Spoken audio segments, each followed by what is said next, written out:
Épisode GPT Image 2 et la mort de PowerPoint. Une salle s'allume, un fichier prend toute la place et l'orateur devient légende de bas de page. PowerPoint est mort. Ni demain, ni dans un futur abstrait. Maintenant.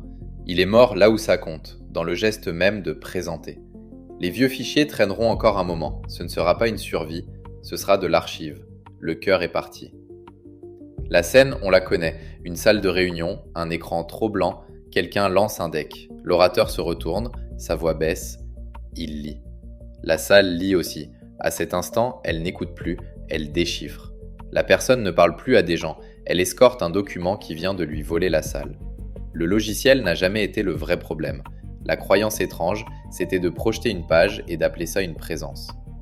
Là-dessus, les chercheurs en apprentissage ont mis des mots simples. Richard Mayer, qui a beaucoup travaillé sur la façon dont on comprend avec l'image et le son, a montré une chose que chacun sent en réunion.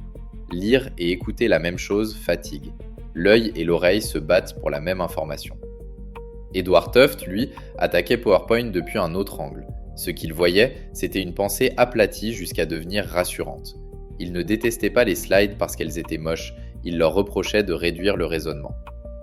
Une présentation n'est pas un fichier, c'est une idée tenue devant une salle. Une bonne slide ne protège pas celui qui parle, elle expose son idée, elle donne envie de l'écouter. Dès qu'elle sert de béquille, elle trahit sa fonction. Pendant longtemps, faire simple demandait du talent. Une slide nue ne pardonnait rien, elle exposait celui qui parle. Alors on remplissait, la densité rassurait. Une page pleine donnait l'impression d'avoir pensé. GPT Image 2 casse ce refuge. La direction artistique devient immédiate. Une idée difficile peut trouver une image juste sans toute la fatigue ancienne autour des agences, des nuits blanches et des marges. La rupture est là. La création n'a plus besoin de lui. La valeur se joue avant la slide, dans l'intention. La vraie question tient en une ligne. Que doit comprendre la salle et quelle preuve visuelle mérite vraiment d'occuper l'écran ? PowerPoint appartenait à l'ère de la souris. GPT Image 2 appartient à l'ère de l'intention. On ne pousse plus des rectangles, on dirige un résultat. Quand la slide devient un rendu génératif, l'éditeur réel n'est plus PowerPoint. L'éditeur, c'est le modèle. Chapitre 2. Le beau ne coûte presque plus. Quand une image vaut moins qu'un café, toute l'économie de la slide se fissure. La première fois que GPT Image 2 sort une série cohérente de slides, on sent qu'un seuil vient de tomber. Le choc ne vient pas de la beauté, il vient de ce seuil franchi. Le rendu est utilisable. Il n'a plus cette gêne graphique qui colle à tant de supports internes.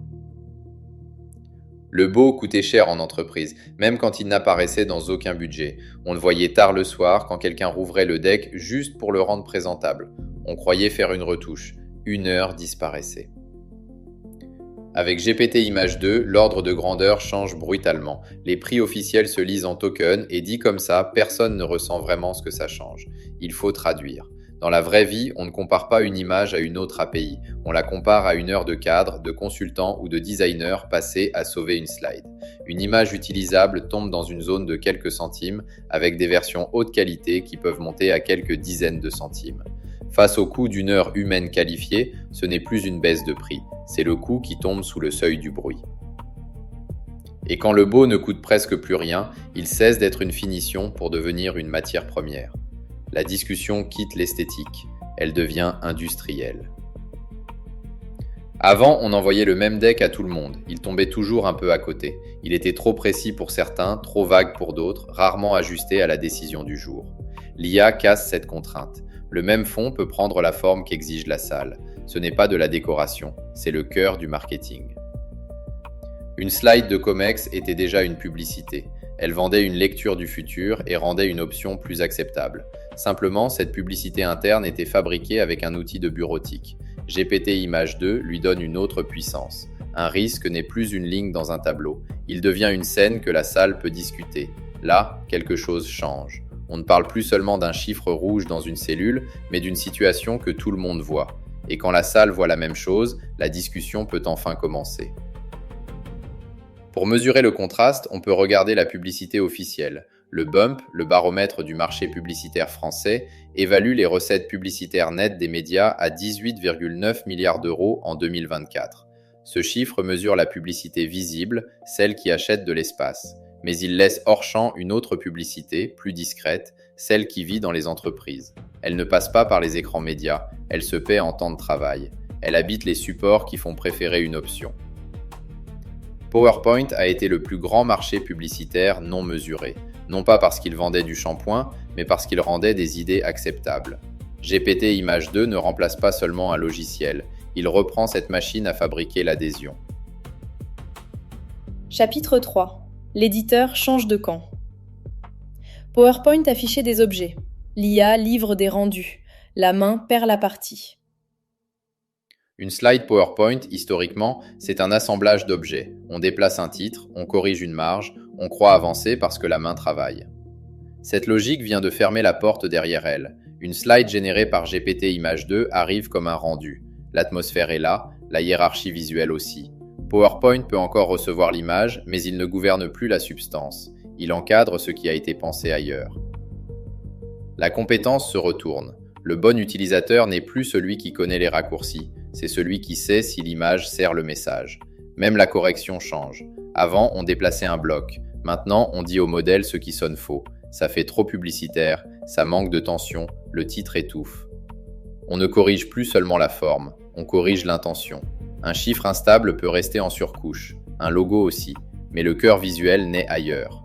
Le verrou, c'était la création, et ce verrou a sauté. Le plan et le visuel naissent ailleurs, puis l'assemblage suit. PowerPoint arrive trop tard pour piloter la chaîne.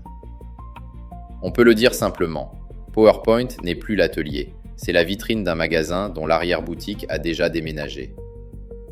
Quand l'outil ne ralentit plus, l'excuse de la forme disparaît. Si le deck est faible, le problème vient du message. Aucun modèle ne le maquille longtemps. Chapitre 4. Le conseil perd sa fabrique visible. Le deck était la preuve du travail. Quand le beau devient gratuit, il faut autre chose à vendre. Le conseil voit la bascule en premier, parce que c'est le métier où le deck est devenu une religion. Depuis des décennies, il rendait le travail visible. Une recommandation sans support paraissait parfois moins réelle qu'un support moyen sans vraie recommandation. C'est absurde, mais très humain. Le fichier circulait, revenait commenté, se raccourcissait, puis devenait la preuve matérielle de la mission. Pour comprendre l'enjeu, il faut regarder le poids de cette fabrique. Selon Syntec Conseil, le marché français du conseil pèse environ 20 milliards d'euros, avec 15 000 entreprises et 120 000 personnes. En 2024, la stratégie et le management sont à plat. Et là, les promesses de productivité ne sonnent plus comme du gadget, elles deviennent très concrètes. À partir de là, il manque une statistique toute bête. Personne ne mesure officiellement le nombre de PowerPoint produits en France. Microsoft ne publie pas ce niveau de détail. Il faut donc avancer par ordre de grandeur. Dans le conseil et les services numériques, un scénario autour de 175 000 producteurs réguliers mène à environ 130 millions de slides par an. Ce chiffre n'a pas la prétention d'être officiel, il sert à voir la taille du problème. À 15 minutes par slide, on dépasse 32 millions d'heures. Si on valorise ce temps au coût chargé d'un professionnel, on arrive à plusieurs milliards d'euros. Rapporté brutalement au marché français du conseil, c'est un ordre de grandeur qui peut frôler 15% du chiffre d'affaires. Il ne faut pas prendre ce 15% comme une mesure comptable au centime près. Il faut l'entendre comme un signal. Une partie massive du temps facturable servait à produire une preuve visuelle, puis à la corriger jusqu'à la rendre crédible. Même si l'hypothèse est imparfaite, elle dit quelque chose de simple. PowerPoint n'était pas un outil. C'était une usine à chiffre d'affaires déguisée en logiciel de bureau. Et pour que le client accepte de payer, il fallait que le support ressemble à quelque chose qu'il ne savait pas faire lui-même. Il devait être plus propre, plus dense, plus cabinet. La forme faisait partie de la preuve. GPT Image 2 ne supprime pas le conseil, il supprime l'alibi industriel du deck. Le cadrage et la relation client restent décisifs. Comprendre ce qu'une organisation peut accepter, ce qu'elle refuse de voir, ce qu'elle est prête à décider, voilà ce qui garde de la valeur. Mais la première version ne vaut presque plus rien. Le joli livrable ne suffit plus à justifier la mission. Les acteurs qui vendaient du volume de slides vont devoir répondre à une question brutale. Qu'est-ce que le client paye encore ? Un cabinet qui aide vraiment une organisation à décider garde sa valeur. Un cabinet qui vendait de la mise en forme perd son écran de fumée. Même la formation des juniors change. Produire des slides apprenait parfois à transformer le désordre en raisonnement. Si l'agent produit la première version, il faut apprendre plus vite à penser. Le manager devient moins correcteur de marge, davantage rédacteur en chef.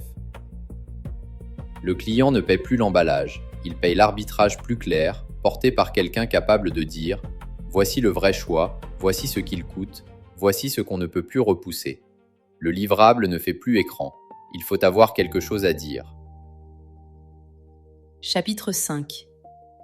Le COMEX devient un média.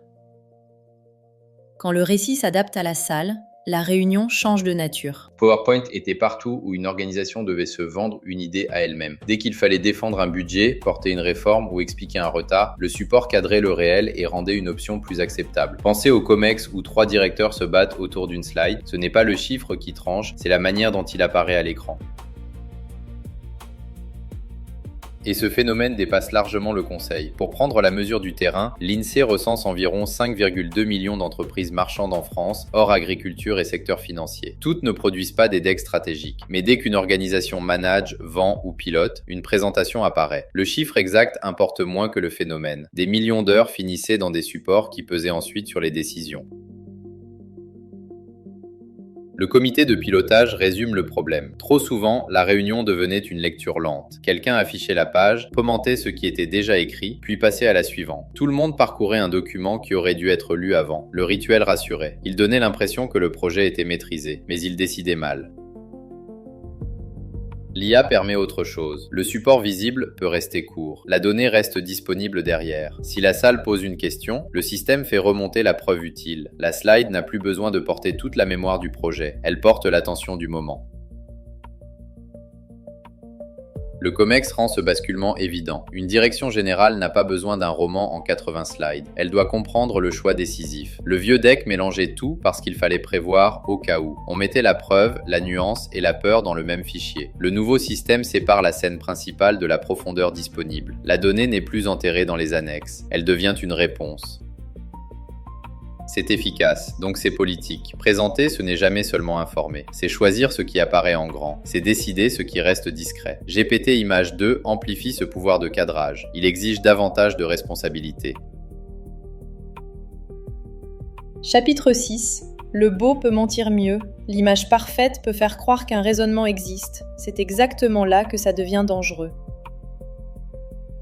Maintenant, le côté sombre, parce qu'il y en a un et il est lourd. GPT Image 2 peut tuer la slide moche. Il peut aussi rendre magnifique une idée creuse. Une transformation mal pensée gagne une lumière dramatique. Le bullshit ne disparaît pas, il reçoit une direction artistique. L'IA ne garantit pas la qualité du raisonnement. Elle rend seulement la pauvreté de la forme moins visible. Avant, une slide confuse avait parfois l'honnêteté d'être laide. Demain, la même confusion pourra être superbe.